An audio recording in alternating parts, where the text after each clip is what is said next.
قال الملأ الذين استكبروا من قومه لنخرجنك يا شعيب والذين آمنوا معك من قريتنا أو لتعودن في ملتنا. قال أولو كنا كارهين قد افترينا على الله كذبا إن عدنا في ملتكم بعد إذ نجانا الله منها وما يكون لنا أن نعود فيها إلا أن يشاء الله ربنا وسع ربنا كل شيء علما على الله توكلنا ربنا افتح بيننا وبين قومنا بالحق وأنت خير الفاتحين. وقال الملأ الذين كفروا من قومه لئن اتبعتم شعيبا إنكم إذا لخاسرون فأخذتهم الرجفة فأصبحوا في دارهم جاثمين.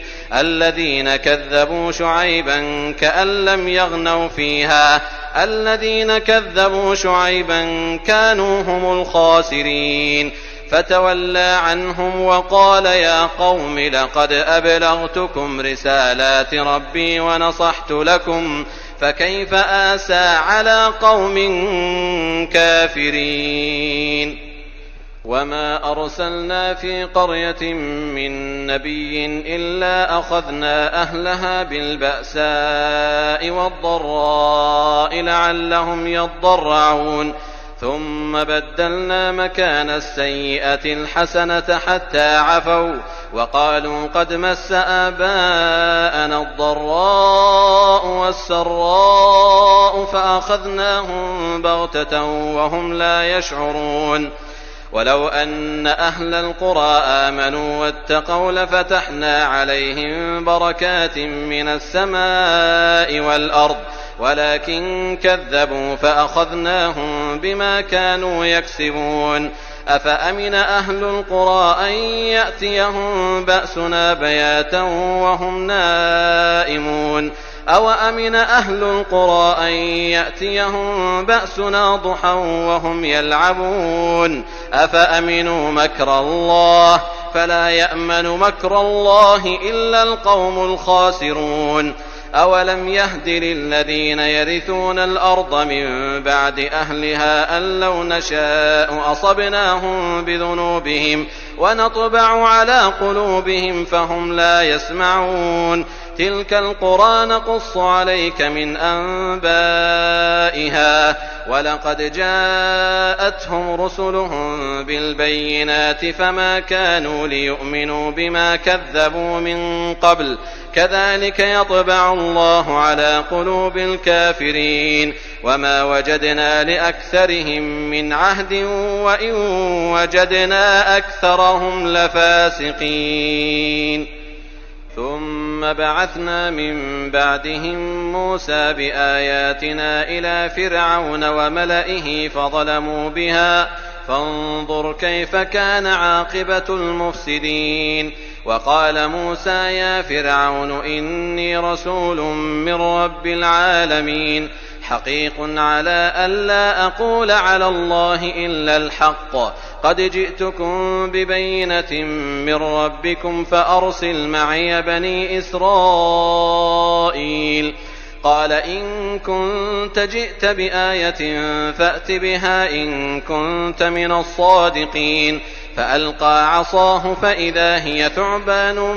مبين ونزع يده فإذا هي بيضاء للناظرين. قال الملأ من قوم فرعون إن هذا لساحر عليم يريد أن يخرجكم من أرضكم فماذا تأمرون. قالوا أرجه وأخاه وأرسل في المدائن حاشرين يأتوك بكل ساحر عليم. وجاء السحرة فرعون قالوا إن لنا لأجرا إن كنا نحن الغالبين. قال نعم وإنكم لمن المقربين. قالوا يا موسى إما أن تلقي وإما أن نكون نحن الملقين. قال ألقوا فلما ألقوا سحروا أعين الناس واسترهبوهم وجاءوا بسحر عظيم. وأوحينا إلى موسى أن ألق عصاك فإذا هي تلقف ما يأفكون فوقع الحق وبطل ما كانوا يعملون فغلبوا هنالك وانقلبوا صاغرين وألقي السحرة ساجدين قالوا آمنا برب العالمين رب موسى وهارون قال فرعون آمنتم به قبل أن آذن لكم إن هذا لمكر مكرتموه في المدينة لتخرجوا منها أهلها فسوف تعلمون لأقطعن أيديكم وأرجلكم من خلاف ثم لأصلبنكم أجمعين قالوا إنا إلى ربنا منقلبون وما تنقم منا إلا أن آمنا بآيات ربنا لما جاءتنا ربنا أفرغ علينا صبرا وتوفنا مسلمين وقال الملأ من قوم فرعون أتذر موسى وقومه ليفسدوا في الأرض ويذرك وآلهتك قال سنقتل أبناءهم ونستحيي نساءهم وإنا فوقهم قاهرون قال موسى لقومه استعينوا بالله واصبروا إن الأرض لله يورثها من يشاء من عباده والعاقبة للمتقين قالوا أوذينا من قبل أن تأتينا ومن بعد ما جئتنا قال عسى ربكم أن يهلك عدوكم ويستخلفكم في الأرض فينظر كيف تعملون ولقد أخذنا آل فرعون بالسنين ونقص من الثمرات لعلهم يذكرون فإذا جاءتهم الحسنة قالوا لنا هذه وإن تصبهم سيئة يطيروا بموسى ومن معه ألا إنما طائرهم عند الله ولكن أكثرهم لا يعلمون وقالوا مهما تأتنا به من آية لتسحرنا بها فما نحن لك بمؤمنين فأرسلنا عليهم الطوفان والجراد والقمل والضفادع والدم آيات مفصلات فاستكبروا وكانوا قوما مجرمين ولما وقع عليهم الرجز قالوا يا موسى ادع لنا ربك بما عهد عندك لئن كشفت عنا الرجز لنؤمنن لك ولنرسلن معك بني إسرائيل فلما كشفنا عنهم الرجز إلى أجل هم بالغوه إذا هم ينكثون فانتقمنا منهم فأغرقناهم في اليم بأنهم كذبوا بآياتنا وكانوا عنها غافلين وأورثنا القوم الذين كانوا يستضعفون مشارق الأرض ومغاربها التي باركنا فيها وتمت كلمة ربك الحسنى على بني إسرائيل بما صبروا ودمرنا ما كان يصنع فرعون وقومه وما كانوا يعرشون وجاوزنا ببني إسرائيل البحر فأتوا على قوم يعكفون على أصنام لهم قالوا يا موسى اجعل لنا إلها كما لهم آلهة قال إنكم قوم تجهلون إن هؤلاء متبر ما هم فيه وباطل ما كانوا يعملون قال أغير الله أبغيكم إلها وهو فضلكم على العالمين وإذ أنجيناكم من آل فرعون يسومونكم سوء العذاب يقتلون أبناءكم ويستحيون نساءكم وفي ذلكم بلاء من ربكم عظيم وواعدنا موسى 30 ليلة وأتممناها ب10 فتم ميقات ربه 40 ليلة وقال موسى لأخيه هارون اخلفني في قومي وأصلح ولا تتبع سبيل المفسدين ولما جاء موسى لميقاتنا وكلمه ربه قال رب أرني أنظر إليك قال لن تراني ولكن انظر إلى الجبل فإن استقر مكانه فسوف تراني فلما تجلى ربه للجبل جعله دكا وخر موسى صعقا فلما أفاق قال سبحانك تبت إليك وأنا أول المؤمنين قال يا موسى إني اصطفيتك على الناس برسالاتي وبكلامي فخذ ما آتيتك وكن من الشاكرين وكتبنا له في الألواح من كل شيء موعظة وتفصيلا لكل شيء فخذها بقوة وأمر قومك يأخذوا بأحسنها سأريكم دار الفاسقين سأصرف عن آياتي الذين يتكبرون في الأرض بغير الحق وإن يروا كل آية لا يؤمنوا بها وإن يروا سبيل الرشد لا يتخذوه سبيلا وإن يروا سبيل الغي يتخذوه سبيلا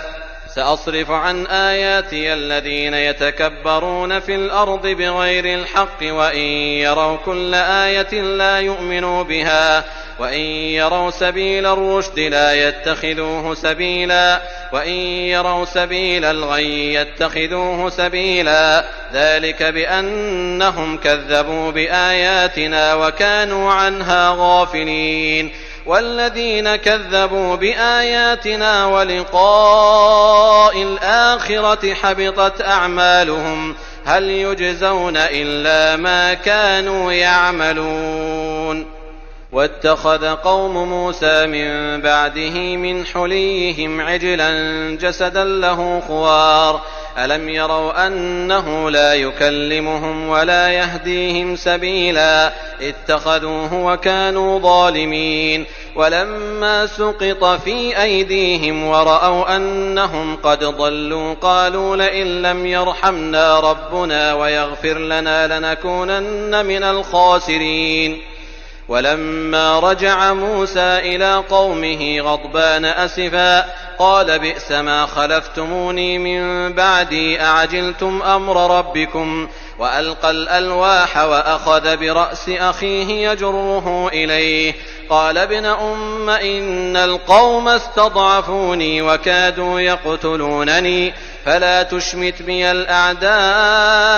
ولا تجعلني مع القوم الظالمين قال رب اغفر لي ولأخي وأدخلنا في رحمتك وأنت أرحم الراحمين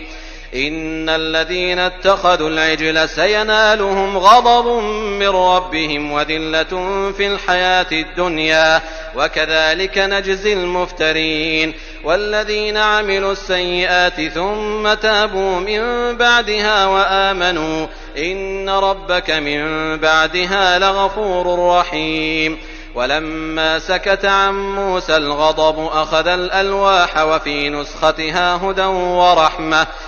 نسختها هدى ورحمة للذين هم لربهم يرهبون واختار موسى قومه 70 رجلا لميقاتنا فلما أخذتهم الرجفة قال رب لو شئت أهلكتهم من قبل وإياي أتهلكنا بما فعل السفهاء منا إن هي إلا فتنتك تضل بها من تشاء وتهدي من تشاء أنت ولينا فاغفر لنا وارحمنا وأنت خير الغافرين واكتب لنا في هذه الدنيا حسنة وفي الآخرة إنا هدنا إليك قال عذابي أصيب به من أشاء ورحمتي وسعت كل شيء فسأكتبها للذين يتقون ويؤتون الزكاة والذين هم بآياتنا يؤمنون الذين يتبعون الرسول النبي الأمي الذي يجدونه مكتوبا عندهم في التوراة والإنجيل يأمرهم بالمعروف وينهاهم عن المنكر ويحل لهم الطيبات ويحرم عليهم الخبائث ويضع عنهم إصرهم والأغلال التي كانت عليهم فالذين آمنوا به وعزروه ونصروه واتبعوا النور الذي أنزل معه أولئك هم المفلحون.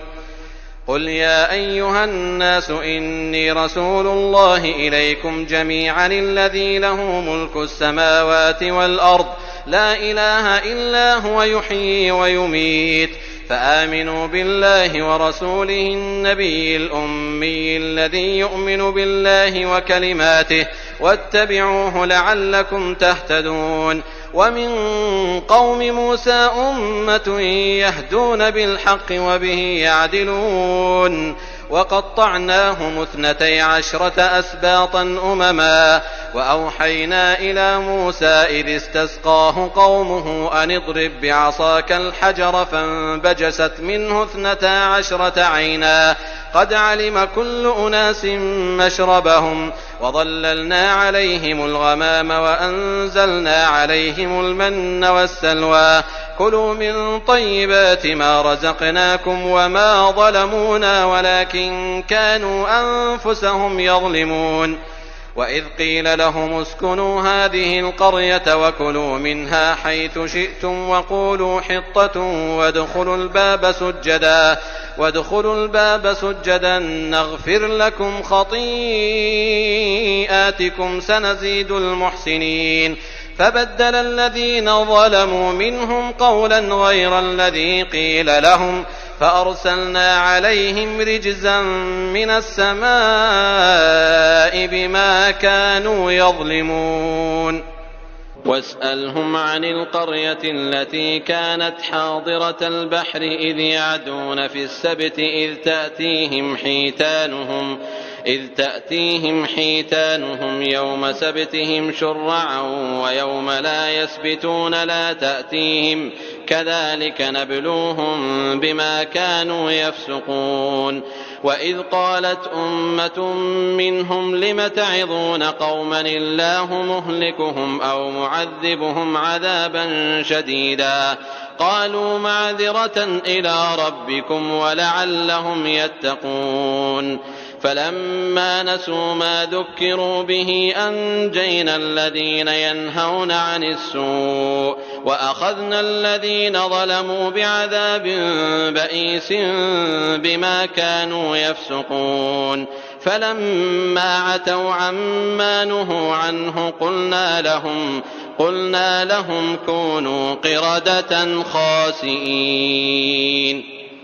وإذ تأذن ربك ليبعثن عليهم إلى يوم القيامة من يسومهم سوء العذاب إن ربك لسريع العقاب وإنه لغفور رحيم. وقطعناهم في الأرض أمما منهم الصالحون ومنهم دون ذلك وبلوناهم بالحسنات والسيئات لعلهم يرجعون. فخلف من بعدهم خلف ورثوا الكتاب يأخذون عرض هذا الأدنى ويقولون سيغفر لنا وإن يأتهم عرض مثله يأخذوه. ألم يؤخذ عليهم ميثاق الكتاب ألا يقولوا على الله إلا الحق ودرسوا ما فيه والدار الآخرة خير للذين يتقون أفلا تعقلون.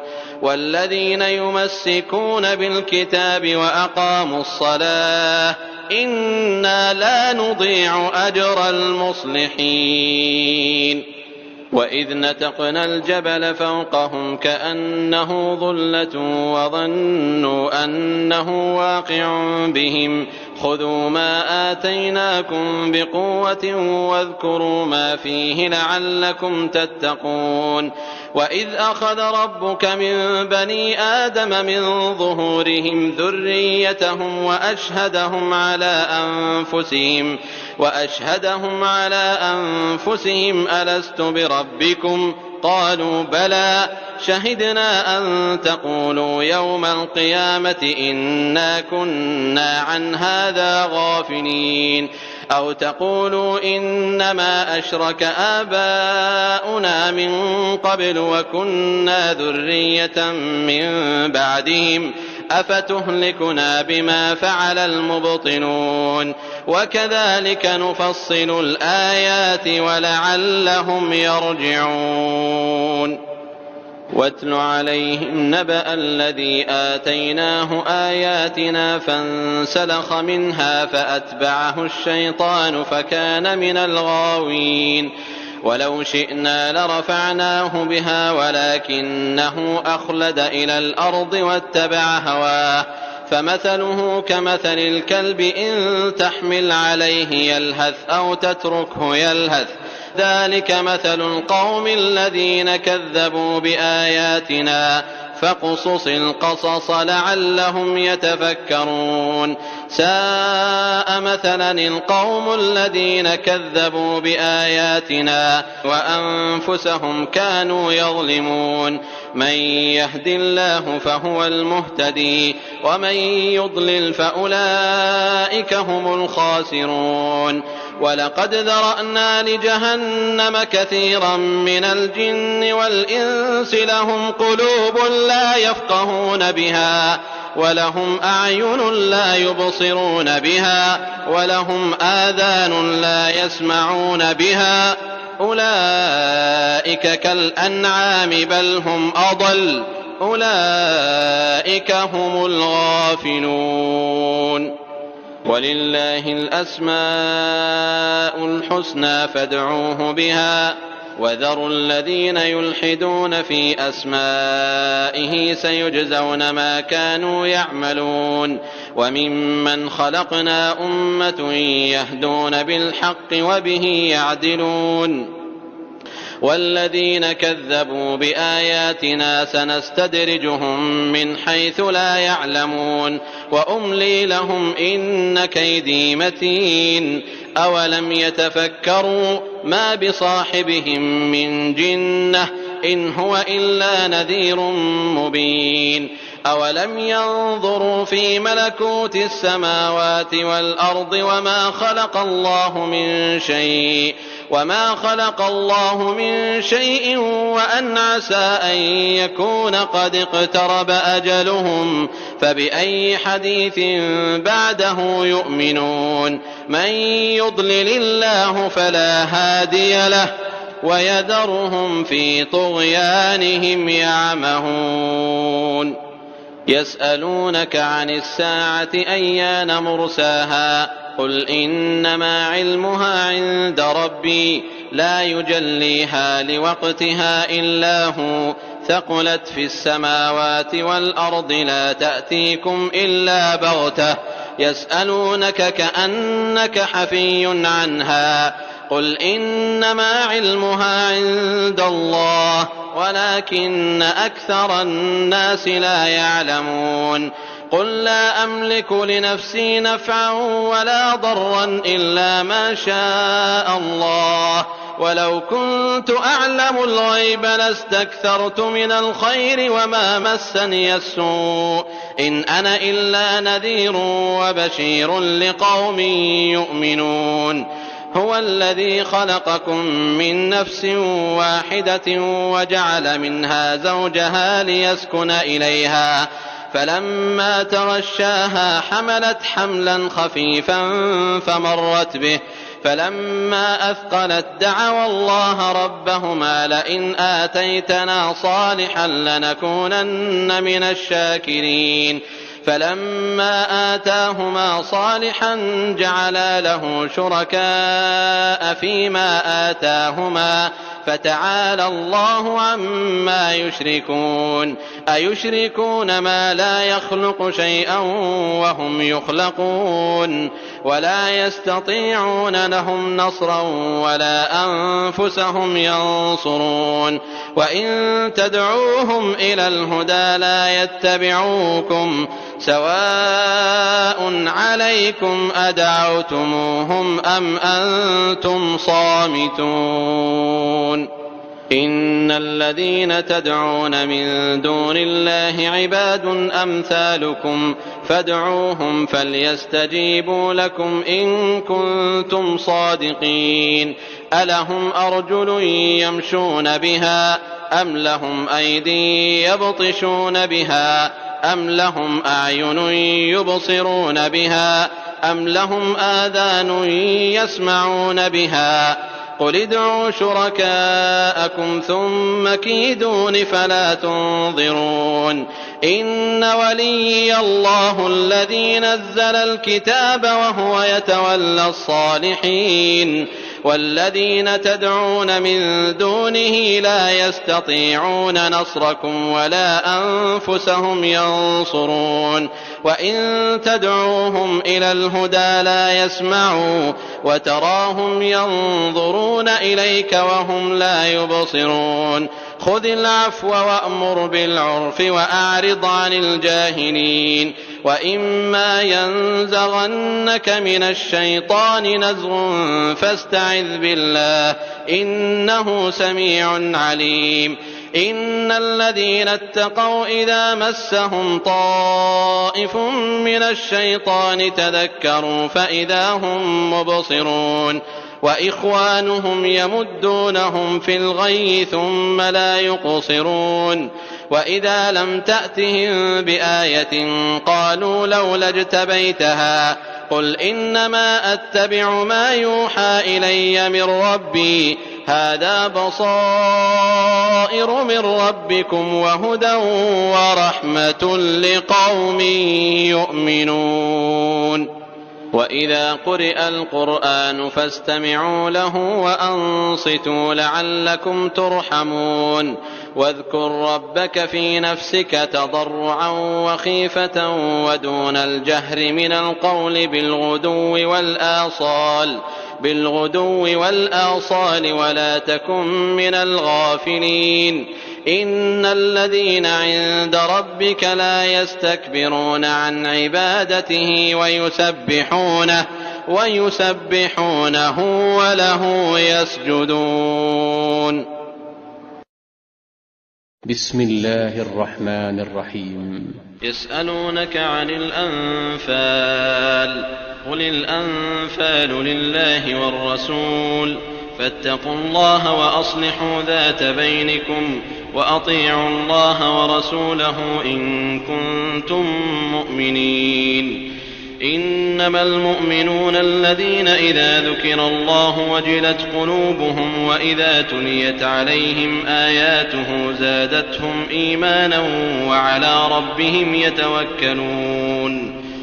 الذين يقيمون الصلاة ومما رزقناهم ينفقون أولئك هم المؤمنون حقا لهم درجات عند ربهم ومغفرة ورزق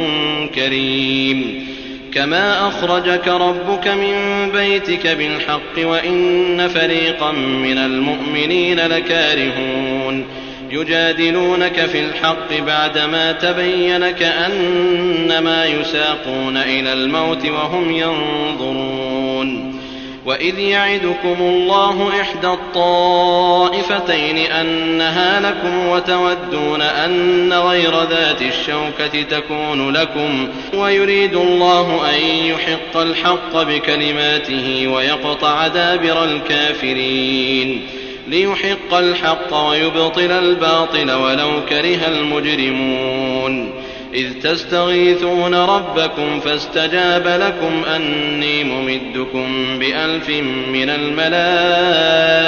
مردفين. وما جعله الله إلا بشرى ولتطمئن به قلوبكم وما النصر إلا من عند الله إن الله عزيز حكيم. إذ يغشيكم النعاس أمنة منه وينزل عليكم من السماء ماء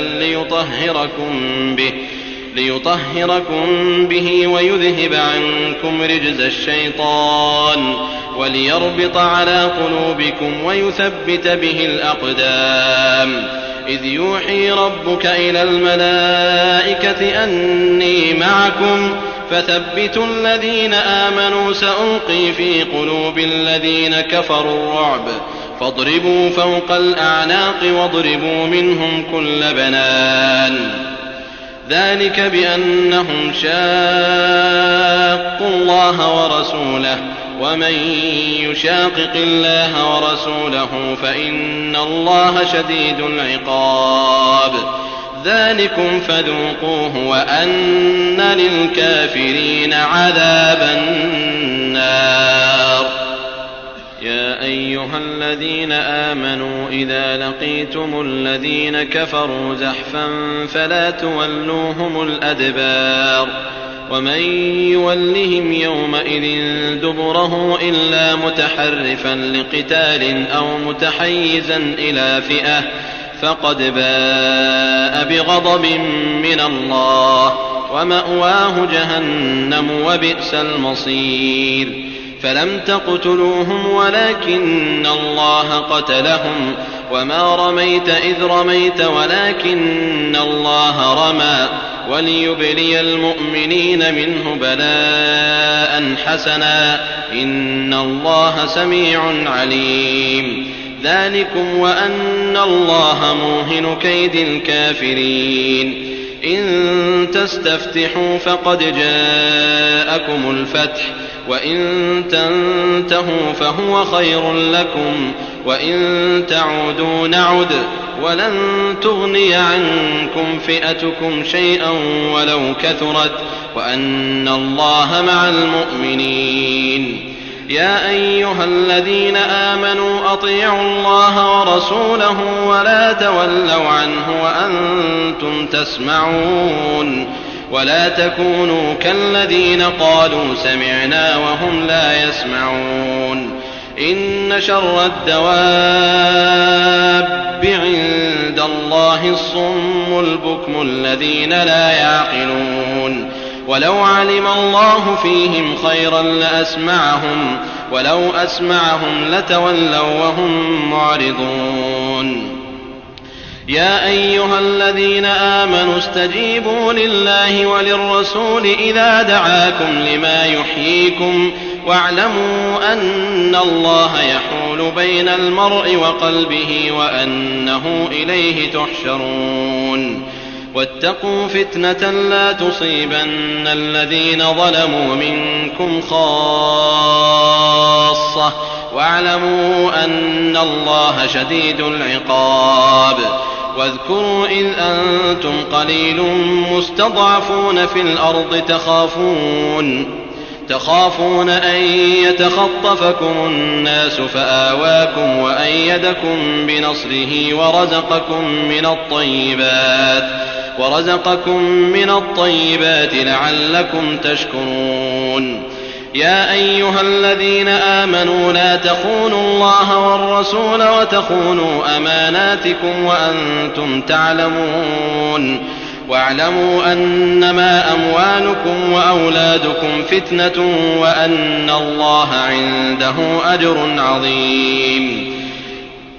يا أيها الذين آمنوا إن تتقوا الله يجعل لكم فرقانا ويكفر عنكم سيئاتكم ويغفر لكم والله ذو الفضل العظيم. وإذ يمكر بك الذين كفروا ليثبتوك أو يقتلوك أو يخرجوك ويمكرون ويمكر الله والله خير الماكرين. وإذا تتلى عليهم آياتنا قالوا قد سمعنا لو نشاء لقلنا مثل هذا إن هذا إلا أساطير الأولين. وإذ قالوا اللهم إن كان هذا هو الحق من عندك فأمطر علينا حجارة من السماء أو ائتنا بعذاب أليم. وما كان الله ليعذبهم وأنت فيهم وما كان الله معذبهم وهم يستغفرون. وما لهم ألا يعذبهم الله وهم يصدون عن المسجد الحرام وما كانوا أولياءه إن أولياؤه إلا المتقون ولكن أكثرهم لا يعلمون وما كان صلاتهم عند البيت إلا مكاء وتصدية فذوقوا العذاب بما كنتم تكفرون إن الذين كفروا ينفقون أموالهم ليصدوا عن سبيل الله فسينفقونها ثم تكون عليهم حسرة ثم يغلبون والذين كفروا إلى جهنم يحشرون ليميز الله الخبيث من الطيب ويجعل الخبيث بعضه على بعض فيركمه جميعا فيجعله في جهنم أولئك هم الخاسرون قل للذين كفروا إن ينتهوا يغفر لهم ما قد سلف وإن يعودوا فقد مضت سنة الأولين وقاتلوهم حتى لا تكون فتنة ويكون الدين كله لله فإن انتهوا فإن الله بما يعملون بصير